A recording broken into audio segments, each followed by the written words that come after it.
Okay, good morning, folks, and welcome to the VailBrains tutorial series on web development. Today, we are going to look at block level elements and inline. So, I'll commentate a little documentation that we're going to look at a little bit and go through it practically. So, we say a block level element it always start with a new line. It takes up the full width available. So, what happens here is that a block level element is start on a new line. It takes the full width of the screen. So, an example could be an example is like, let's say a div.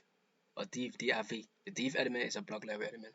So take for example as right as a type here, okay, like the div. So this is a div. This is a div.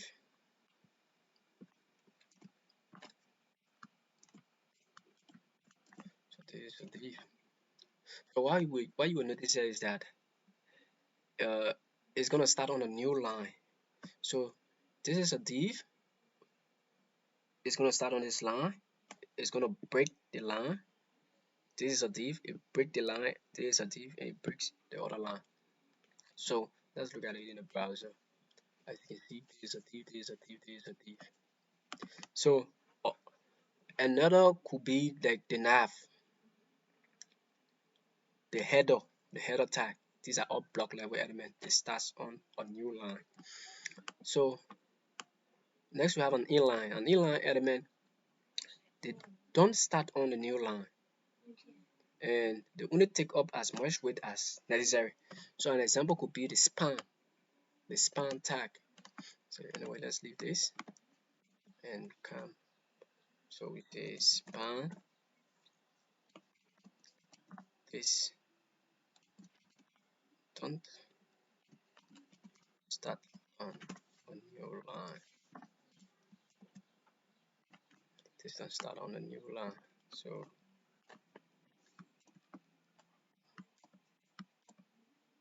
you notice this don't start on a new line. This don't start on a new line. Instead of it coming down, it's gonna be on the same line. These two, the same line. This the same line. So let's look at it.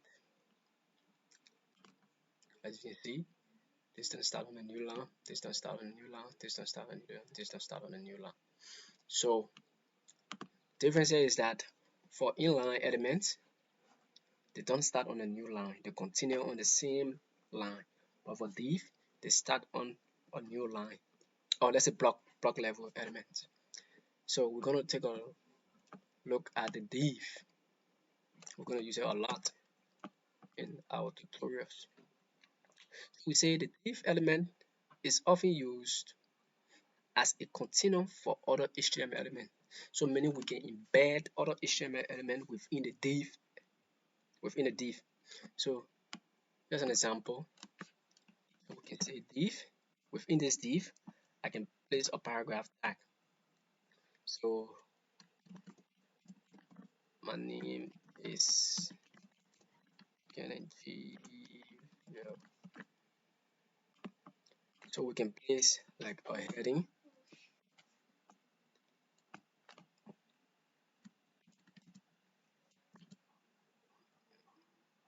name of a person. So it's a container. It contains other HTML element. So my name is Pablo's field. So as you can see, all of them are embedded within the div. So let's look at another thing it does. Okay, the div element has no required attribute but star, class, ID, but for this we'll see this in CSS. Yeah, so we're gonna see adding class to a div element, also adding an ID to a div element. So when together with CSS, the div element can be used to start a block of content. So with all these content, instead of starting all this content one at a time, we can start all of them from the div. We can start the entire content of all these elements using the div. So the div is a very good element to use, and we're going to use it a whole lot. And thank you for watching this video, and I hope you're going to subscribe.